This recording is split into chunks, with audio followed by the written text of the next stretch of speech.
Hi, everybody. Welcome back to the Way Shower. I have a message that I received this morning that I wanted to share with you. But first, before I do that, I wanted to explain how the messages are coming through these days for me. And the way that is, it's different from the past because in the past, I would simply feel that there was information that wanted to be shared with me. And so I would um, write down that information. These days, if I don't ask the question, I don't get the information. So even though I can feel that they're there and waiting to assist, the information isn't coming unless I ask questions. So this morning, I said,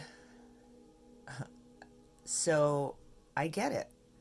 We have progressed enough that if we want answers, we need to ask the questions. And but I was still kind of wondering about why. And why doesn't it just the information just come like it used to? So in wondering that, that was a question, even though I didn't ask it out loud or write it down. So their response was, asking the right questions shows that you understand the assignment. So the feeling that I got with that was as if, when we're looking at it as being in school. So when we start off, when kids start off in kindergarten and first grade and second grade, grade school levels, they are simply given answers. We're taught that 1 plus 1 equals 2, and we're taught the alphabet. So we're given this information when we first start school. And as we progress through the grades in school, when we get into high school, we're still given answers without asking the questions, but they begin to expect us to ask questions about our assignments. When we get into college, we're expected to ask more questions. And then when we get into postgraduate studies, it's all about asking the right questions. You decide what it is that you're going to study, and then you are the one that has to decide what questions you're going to ask in order to find the right answers that you're looking for. So that's kind of how I interpreted their answer, that asking the right questions shows that you understand the assignment. I asked some questions. I thought about it and I thought, what questions do I want to ask? And so the first one was, how can we more easily step into our power? And their answer was, by simple observation. And the reason why I asked that question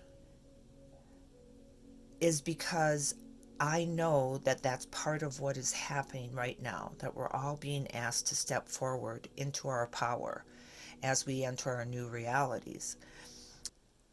So I asked the questions that I thought would make it easier for all of us to make our way through the new realities that we're beginning to experience. And because I understand already that our new realities, in order to move forward more comfortably in our new realities, we have to step into our personal power. Simple observation means there is no judgment. You are simply observing.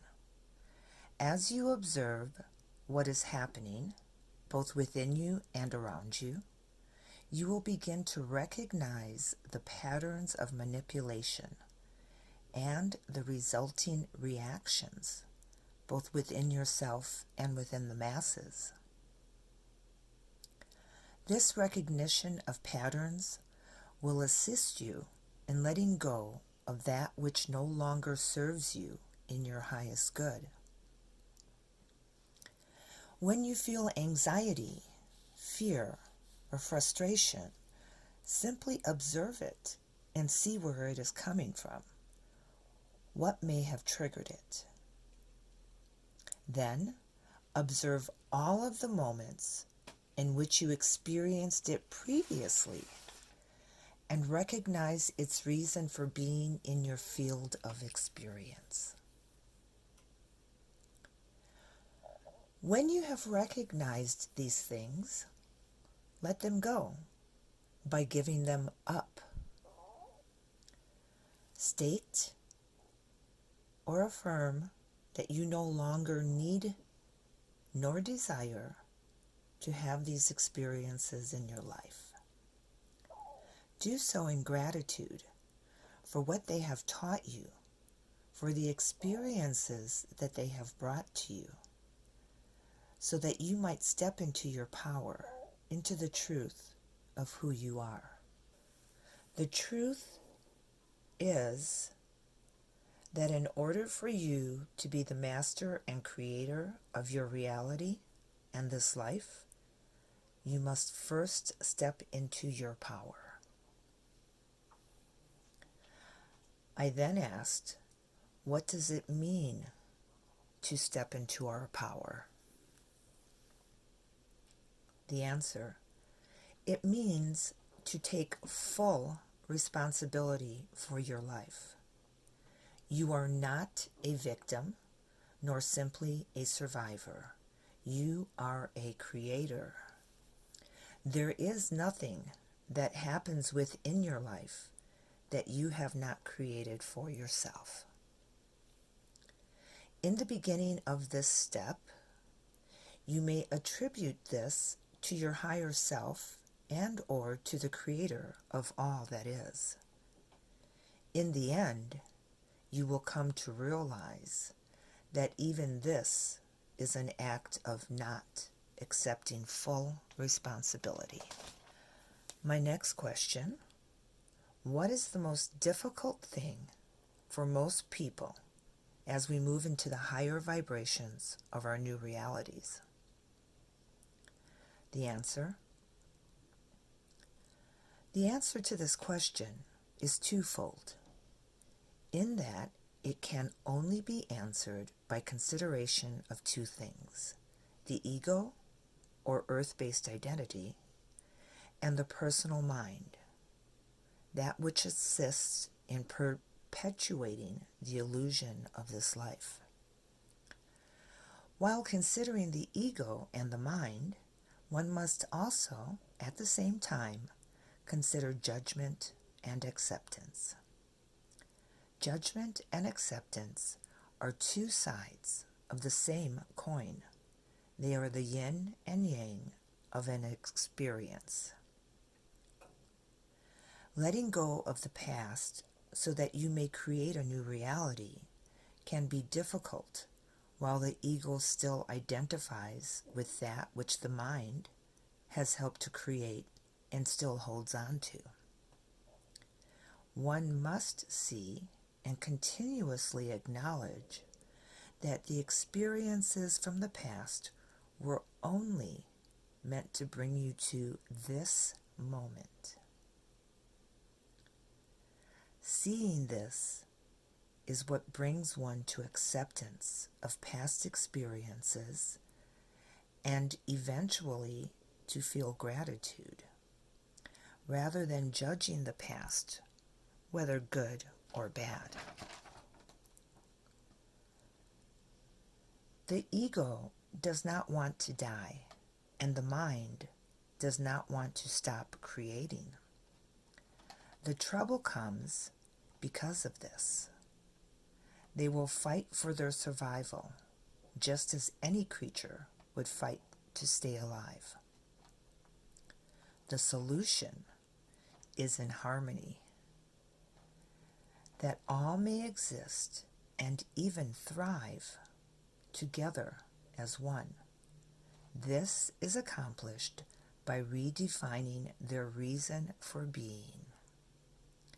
If you stop fighting the ego and help to redefine it, you will see that it will happily participate in your new reality.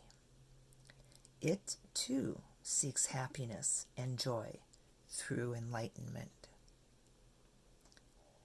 How does one redefine their ego? Begin by accepting that you are more than others have acknowledged. Begin by accepting that there is more to who you are than meets the eye. Remember that acceptance, true acceptance, excludes judgment. When you have truly begun to accept that there is more to who you are, you must begin to embrace and love the more. You embrace the more by doing and speaking from that which is more, from that which is more than what you have experienced in the past. You are more than you have been given to understand. This is when the mind will see that it can assist in creating the new reality that you desire. The ego no longer fears its death and instead sees its own evolution into higher consciousness. In doing this, in first accepting that you are more, and then embracing it through your actions and your words, you have provided your ego and mind with ways of working with you, and so you have ended the war within yourself. Now you are on your way to harmony, and the experiences that you will create together with your ego and your mind. Ego is personal identity from experiences incurred during a lifetime. As this current ego no longer feels threatened, it will open and allow for deeper understanding of experiences from egos that have helped this ego to be born. And as a side note, I would like to tell you that what they're referring to is the egos of past lives. That as our current ego no longer feels threatened in its identity, that we're trying to get rid of it, it will eventually open to remembering the experiences of egos from past lifetimes that have brought us to where we are now. They go on. So, the answer to your question is 1. Do not fight yourself. 2. Do not sit in judgment of your past experiences. 3. Do not try to kill your ego or ignore your mind. 4. Accept who you are without judgment of how you became this person. All of your experiences have brought you to this moment where you may now create your beautiful and peace-filled realities. Feel the gratitude for that which brought you to this moment. 5. Your ego and your mind are your partners in this journey. See them as the Trinity. You are one with them. Soul, ego, and mind creates who you are now. Spirit is all-encompassing and surpasses the human experience. It is the sum of all you have been. Remember, it is not who you were before. It is who you are now. Who you are now is the sum of all past experiences, and they should be honored. Then I was wondering about control and control issues. And though I didn't ask any specific question, I was wondering how that played into what we're experiencing now as we enter our new realities. So the answer I got in relation to control, quote, the idea of letting go of control is connected to the fighting ego and mind. The ego and mind attempt to control in an effort to continue their identity and their reality. They do not want to cease to exist, so they try to control what is happening. Refer back to what has already been explained regarding the war within you and acceptance without judgment. See and understand that your ego does not want to die and that your mind does not want to stop creating. So, they attempt to control your new realities. Reassure them continued existence through your actions and the words you speak. As they recognize that their reason for being is not threatened, but instead they are in the process of expansion, they will let go of their desire to control what is happening.